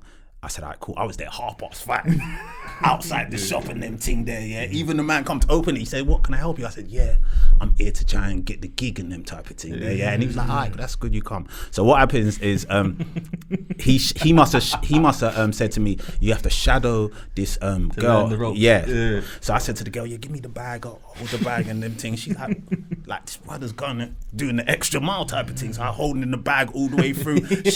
And I'm saying to her, yeah, what door? She's saying that door. I'm doing the door and them things. So when I came back, the guy said to her, so what's he like? They said, no, like he done the whole bag himself. He done it and rare. So from then I got the paper and gig at 12.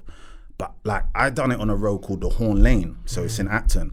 But Horn Lane, like there was shops coming, like so you get a pizza shop open up, a fax machine shop open up. So I would go in there and say, yo, you lot need leaflets, delivering them type of thing. And they're like, yeah, but I said, listen, I work in that paper round shop. You can ask my man about me. I'll pop in next week, see if what's going on. So, but them times I didn't have mobiles, so I'd come in on my bike. Yo, what's good? What we doing? What we doing? I'll be like, yo, what we doing? We got them leaflets ready and them thing. And they'll be like, you know what? Next week we'll have them. And then I would just build up a rapport like that. Even on the Horn Lane, there used to be this place, a cans place. Yeah, like you know, like Coke cans and stuff like that. Yeah. And basically, yeah, if you would like squash the can and you fill up a black bin bag, you get £20. Brother, exactly. I'm stepping on cans when I'm walking to school, putting in my rucksack. Girls I know saying, listen, make sure you pick up them cans, and all right, cool, and they pick up and they give it to me and them type of thing. And then that's what kind of built the graft in me, if that makes any sense. And I'm that same guy who's doing that, and till I'm selling dinner tickets on the field, on the playground, and them type of thing. And so that was the graph was always a part of me. It didn't matter which way, how. It's just that was just always involving me, if that makes any sense. So I enjoy it though. I enjoy it. Like as not as I enjoy it, but I do enjoy it though, man. Is it like an autopilot thing as well, a bit? Where you know I've got to get it no matter what, I can't never go back to where I come from, and this is what I'm going to do. It's just second nature though. At this point of my life, if that makes any sense. But as I said, I realized from early the cards were not in man's favor, bro. So I knew from early I had to kind of do something. As I said, I come from poverty, single parent. Yeah. Marduke's finding it hard. Pops, you don't know what he's dealing with, and he might pop up on a one birthday. Or he might not. No more. Yeah. Do you understand? Or he might pop up on a funny thing with an Easter egg on an Easter. Do you understand where I'm coming from? Do you understand? Yeah, not when it's really needed, but like so when he's ready to. Yeah, so I felt like with them times there, I kind of like, as I said, like I just kind of got it early. So I different level of graft. I didn't have no problem with grafting. Give me 2 more moments. That was powerful though. That first one. No, that was big stuff. What was the other question on that one? Question was just basically this three, because you said that you got a story to tell. So 3 moments in that story that you feel that have shaped you to be the man that you are, or even the artist that you became. Yeah. The artist thing's a weird thing because that's something I didn't plan to do, if that makes any sense. As I said, it kind of sparked from a hobby, if that makes any sense. And then venting. Just after a long week, you might rap something that's real to you, kind of thing. It wasn't venting. I think you were just talking. Yeah, it weren't venting. It was more kind of just capturing the moment. Yeah. So if we caught a joke and we're outside and we're going to studio, I'm saying what happened outside. Yeah. Do you understand where I'm coming from? Or and them times, as I said, I'm only thinking the areas hearing it. So I might say a man them's name because I'm only thinking the man them's hearing it, if that makes any sense. And then it travels out far, and my man's not really feeling it. Come like Bobby Schmurder, innit? You understand? It's got a money that a week ago.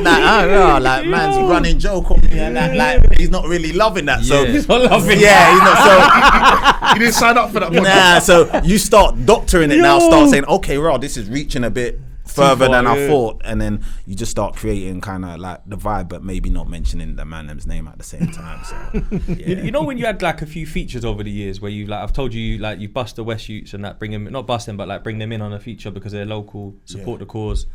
Then you've had like your Young Meth and Fixed Bottom, Steel Banglez. I don't feel like you were someone that ever really cared too much to like chase a feature or to like press for a feature. No. But I've also heard like from people, like good sources, that like when Pusha T was out here, he's been held down by you a lot.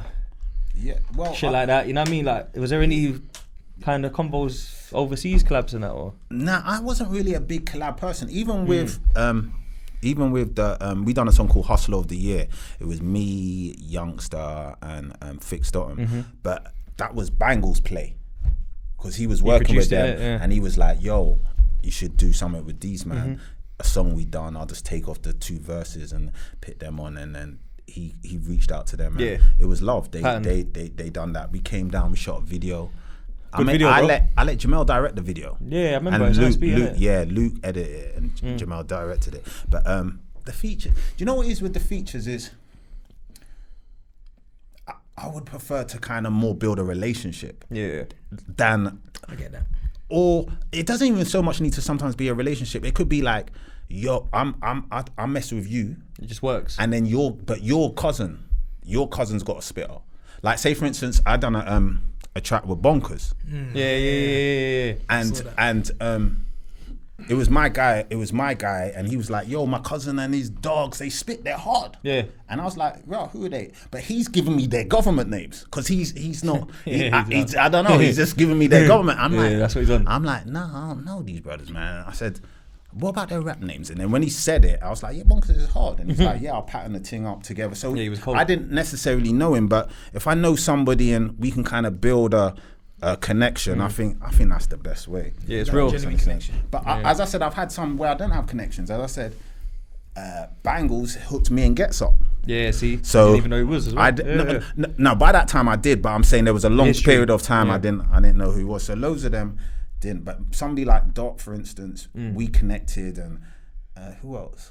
You got Koke, Angel. Angel's local, that's local talent. So we have to kind of connect. It wouldn't even be right if like we both in the same ends, and he's super dope as well. We don't. So really good singer. He's one of our most talented artists, bro. Like, it stresses me out sometimes. And his name really don't ring out enough for it. That's what I'm trying to say. That's why it stresses me out. Facts. Bro, listen, Angel, and the thing is, I've been on so many tours with him as well, because obviously I do the hosting thing, and I bring him out, and I watched him perform so many. I'm just like, this is another level of ability, bro. He's like them Americans, isn't he? He's another level of ability, bro. Like, but anyway, it's how the thing goes. I think like I met him in the New Year's party 06 and 12/7. Like, we bust some champagne in a dance, cheers and all that. That's the only time I ever met him. And then when I saw him go on, and I was thinking, fuck, he's like Jaheim and them, man. And even how you were talking about certain man, how they're in the studio, where he can do everything. Everything, bro. Yeah, everything. How did the Koke one come about? Was that just like, again, round the corners, Northwest, people know each other?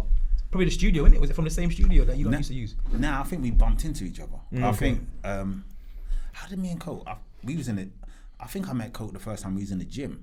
Oh, right. Yeah, we bumped into each other in the gym, and... Koke was in the gym, yeah? On road, though? Yeah, it was on road, yeah. And I think we just, you know, like, some artists, they just acknowledge each other when they see each other, like, go on. And I think that was the vibe. And then I think we just locked in. Let's just lock in. So I think he done one for me, I done one for him, and then that was it. There, man. Yeah, that's good. Video. That was a good one as well, bro. Yeah, remember man. That was hard, fam. Yeah, that was lovely. Yeah, Koke can rap, man. You know what I mean? What I want to do to close it off, bro. I want to let them know a bit more about like what you're working on now, bro. Because like you said, you're a grafter. You never really stopped. Like official G.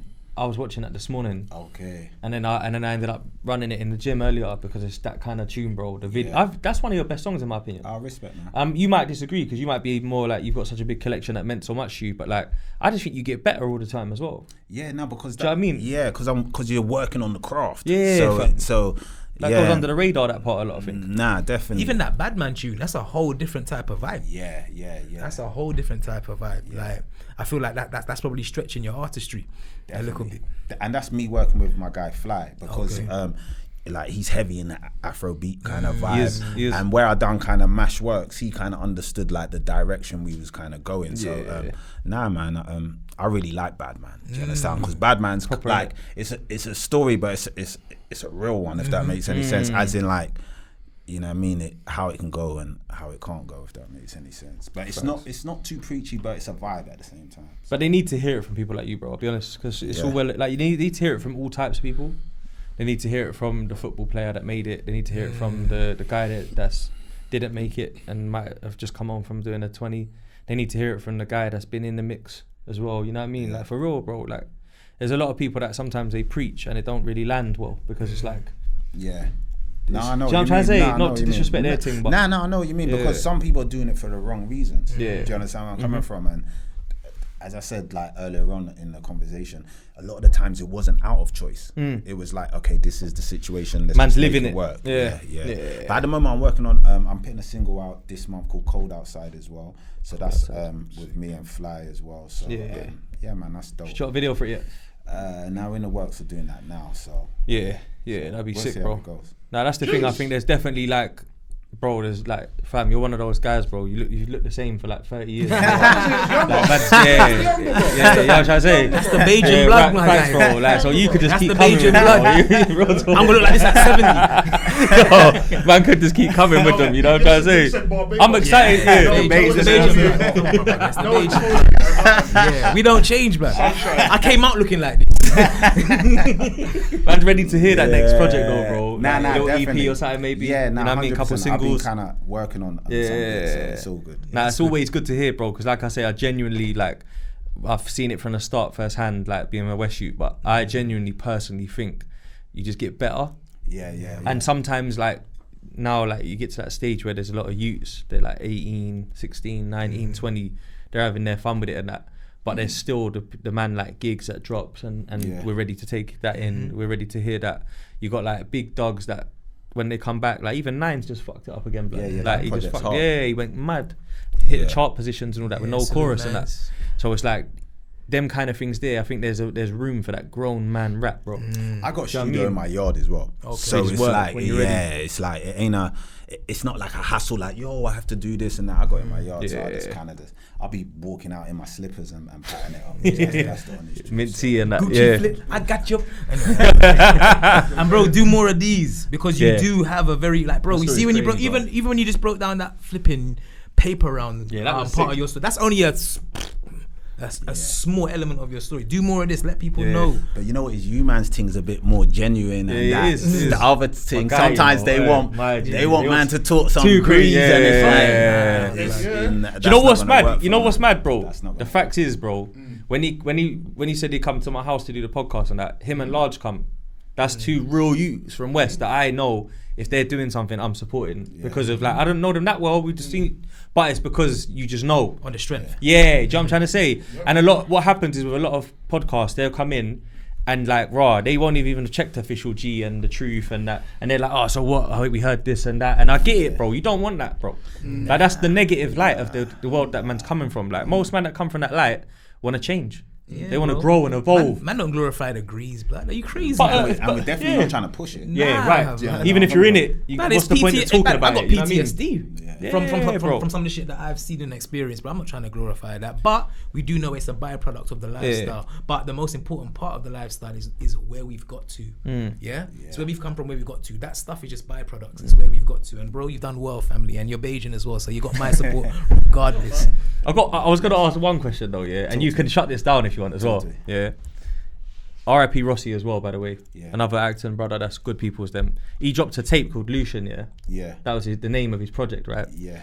Traditionally, that's a very Acton word. Yeah. Right? Is there any way that you can break down where that comes from? Well, how I can say it is, so you know how it goes, like you're in the area, people come up with words for different things, maybe for girls, beanies. Do you understand where I'm coming from? So I think in Acton at that time, I feel people came up with a word and they called it like pollution, and that might be the vibe for like, I don't know, they say hypothetically for shotting. Let's just say that. And they was calling it pollution instead of shotting. Pollution sounded a bit too kind of long with it, kind of thing. So I think man just said Lucian. Do you understand what I'm going from? That's gangster. And then I think it just stuck with from there, if that makes any sense. And that was like a little name. That's gangster. No, but that was an Acton word, bro. Okay. Like for real, like. Bro, my brethren used to, rest in peace, I'm not going to say his name. My brethren used to sell whatever he was selling and used to call it corruption. Like, where are you? I'm picking up some corruption. Because man knew what it was, if that makes any sense. It's like, just picking up some corruption. I'll be with you in a minute. I'll shout you back. Yeah. But listen, that's been an epic one, man. But doors always open for you, my brother. No, respect for having me, everybody, man. man. Everybody Facts. have me. Respect. Nah, as real well talk. D in the back. You get me? Nah, anytime, bro. Anytime you're dropping a project, a single, a book.